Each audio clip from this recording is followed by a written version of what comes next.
A estrada de ferro começou a ser construída em 2011. Deveria estar pronta em 2014. O tempo passou e a previsão não valeu para nada. O projeto da ferrovia Oeste-Leste liga Figueirópolis, no Tocantins, a Ilhéus, no sul da Bahia. São quase 1.600 quilômetros de extensão. Ela foi criada para, de um lado, se encontrar com a ferrovia Norte-Sul, que deve passar por 10 estados e também não foi concluída ainda. E do outro, transportar minério de ferro e escoar a produção agrícola do oeste baiano. E tudo viria aqui para o Porto Sul de Ilhéus. Depois as cargas com minério e grãos sairiam daqui para os outros países. Eu consigo ver o mar e a mata, só que o porto ainda não começou a ser construído. A licença ambiental só saiu em 2014, depois de 6 anos de discussão entre o governo e os ambientalistas.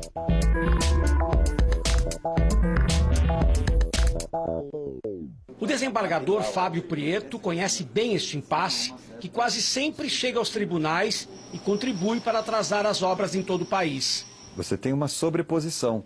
A União dá um certificado de habilitação, o Estado também dá, o município, isso não acaba mais. E um fica atravancando o outro. E nós tornamos a burocracia, que era ruim, ainda pior. Uma das principais obras de infraestrutura é essa, a do viaduto do trecho 4, que já está em pé, mas também não tem nenhum trilho. Aqui termina o trecho 4, que fica em Caetité, dá uma olhadinha. E o trecho 5, que vem lá do Rio São Francisco, ele vai chegar até aqui. Mas se a gente olhar, olha aí, ó, é mata, mata, mata. Prejuízo para nós que estamos pagando frete mais caro para exportar, prejuízo para o governo que tem uma obra que ainda não está em atividade, ou seja, não está rendendo impostos, nem está rendendo benefício de custo de produção para os produtores, e prejuízo para a sociedade que está pagando a obra sem poder usufruir dessa obra. E olha que os agricultores foram os primeiros a defender a construção da ferrovia. É que nesta região no oeste baiano são produzidas, além de outras culturas, a soja, o milho e o algodão. A soja e o milho vão para o Porto de Salvador, o algodão para o Porto de Santos. Se o Porto de Ilhéus estivesse funcionando, toda essa produção iria para lá, o que reduziria o preço do transporte de 20% a 30%. Para o consumidor haveria uma redução no custo do preço do óleo de soja, do custo do preço do quilo do frango, do quilo da carne de suíno, da carne bovina, nos confinamentos. Então teria uma redução em toda a cadeia. Pelos cálculos, o projeto da ferrovia custaria 6 bilhões e meio de reais.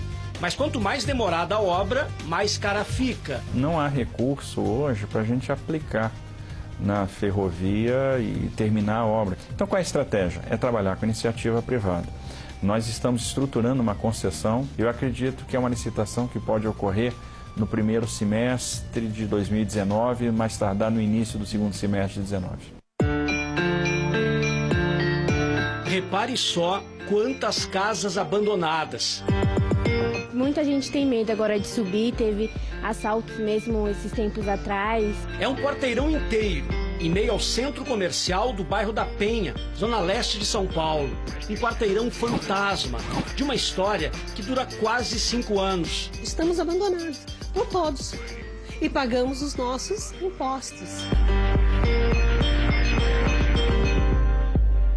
A dor de cabeça dos moradores começou em junho de 2014, quando o governo de São Paulo desapropriou toda esta área para a construção da estação de metrô Penha de França, na linha 2, verde. O projeto nem saiu do papel. Os contratos das obras da expansão foram suspensos por causa da crise, mas 451 milhões de reais foram gastos com as desapropriações. Em Conselheiro Lafayette, outra cidade no interior de Minas, o que deveria ser a solução virou um elefante branco. A construção do hospital regional, com capacidade para atender 300 mil moradores de 18 municípios, já era para estar pronta desde 2010. Aqui, mais um exemplo de desperdício, de mau uso do dinheiro público. São 4 pavimentos sem nenhuma utilidade. Um investimento de cerca de 13 milhões de reais em um hospital que está longe de atender alguém. Uma auditoria apontou irregularidades. O prédio está menor do que o que foi projetado. O gasto é superior ao que foi registrado nas planilhas. Hoje nós temos só em Lafayette 700 pessoas na fila esperando por procedimentos de média e alta complexidade que, se esse hospital estivesse funcionando, talvez pudesse ser feita. Dona Maria Regina, de 78 anos, anda com dificuldade e precisa colocar uma prótese no joelho para recuperar os movimentos e ficar livre das dores. A aposentada já está perdendo a esperança de poder fazer a cirurgia perto de casa, no hospital regional que nunca fica pronto. Eu acho que isso daí é falta de responsabilidade, acabar com o dinheiro todo, deixar ele lá sem botar os médicos, né? A epidemia dos hospitais inacabados se espalha por Minas Gerais. Ao todo, são 9 no estado.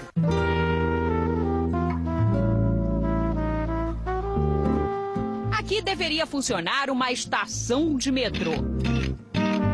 Um corredor exclusivo de ônibus. Uma maternidade. Um centro de exames. E um complexo universitário.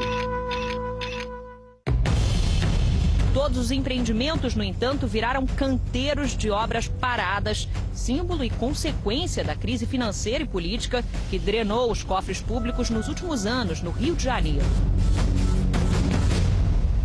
Uma auditoria feita pelo Ministério das Cidades revelou que o Rio de Janeiro é o estado do país com o maior número de obras paradas. São cerca de 1.300.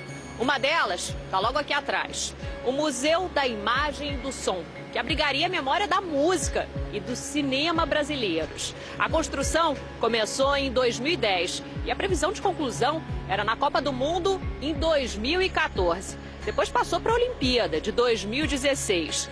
Mas as obras foram paralisadas antes mesmo do evento e estão assim desde então. Tudo isso em frente à praia de Copacabana, um dos principais cartões postais do Rio de Janeiro e do Brasil. O moderno edifício projetado pelo mesmo escritório de arquitetura que fez a famosa High Line em Nova York, o parque suspenso em cima de uma linha férrea, virou agora foco de ratos, insetos e também ponto turístico de quem visita a cidade e registra o desperdício do dinheiro público. O governador do Rio, Wilson Witzel, publicou um edital no final de março. O dinheiro para concluir a obra, 43 milhões de reais, viria do BID, o Banco Interamericano de Desenvolvimento. Mas em abril, o Tribunal de Contas do Rio suspendeu a nova licitação, cobrando documentos e uma série de informações para que as obras sejam retomadas, o que agora pode acontecer até o final do ano. Entre as obras paradas no Rio, 125 são consideradas de grande porte, segundo um estudo feito no ano passado pela Confederação Nacional da Indústria. Muitas são alvos de investigação da Força Tarefa da Lava Jato por suspeita de corrupção. Na lista estão desde projetos do PAC das favelas, como a construção de um plano inclinado no Morro da Rocinha, até uma nova estação de metrô na zona sul da capital fluminense, que já consumiu quase R$1 bilhão. A obra no bairro da Gávea deveria ficar pronta para a Olimpíada, mas parou antes mesmo do evento em 2015. No passado, a cratera aberta onde seria construída a estação do metrô foi inundada por questão de segurança. Na época, equipamentos que registram o movimento do solo identificaram pequenos deslocamentos de terra aqui, na área ao redor do canteiro de obras. A solução, que era então para ser provisória, já se arrasta por um ano. Os repasses para a obra foram suspensos depois que o Tribunal de Contas encontrou indícios de sobrepreço e superfaturamento. A retomada de pagamentos foi autorizada, mas aí então a Justiça mandou parar o trabalho diante da estimativa de que seriam necessários mais 700 milhões de reais para terminar a estação. Na liminar obtida pelo Ministério Público, o desembargador alega: o aporte de recursos tão vultosos na obra não tem fundamento de validade na realidade financeira do Estado do Rio. O novo governo que assumiu em janeiro reclama do impasse. O vice-governador do Rio, Cláudio Castro, afirmou que a obra é uma das prioridades da nova gestão e que, se ela não for retomada, corre risco de se perder todo o investimento, quase R$1 bilhão já feito. O governador já fez uma reunião aqui com todas as partes, chamou todos aqui, chamou o preteiro, o Ministério Público, o Judiciário. Ele está tentando realmente fazer um acordo onde nós possamos dividir as questões. Então fica a briga judicial com a Justiça, mais de valor a ser ressarcido, essa questão, mas que a gente possa liberar a obra para realmente entregar. Existe a judicialização boa, que é quando ela está focada numa irregularidade real, mas a maior parte das vezes não é isso que ocorre. Ocorre a judicialização ruim, que é quando a Justiça entra e intervém numa determinada obra porque julga que aquela obra, naquele formato, naquele local, não deveria estar sendo feita daquela forma. Isso é competência do Executivo, então a Justiça não deveria entrar. A insegurança jurídica é péssima para o ambiente de negócio. E isso envolve não só se você consegue tocar perante os contratos ali aquela obra, mas também pelo tempo de execução.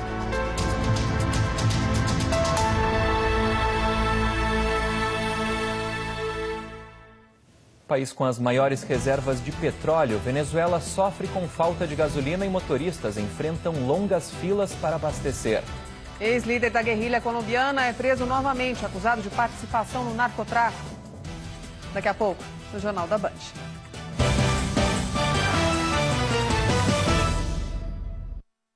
No último MasterChef. Muito mais feio. Tá bom. Juliana, por isso que infelizmente você vai deixar esse programa hoje. Juliana deixa a cozinha. E amanhã, 8 da noite, o desafio será o empratamento. Uma comida bem feita, bem apresentada. Uma vantagem surpresa vai mexer com os nervos. As 3 sardinhas para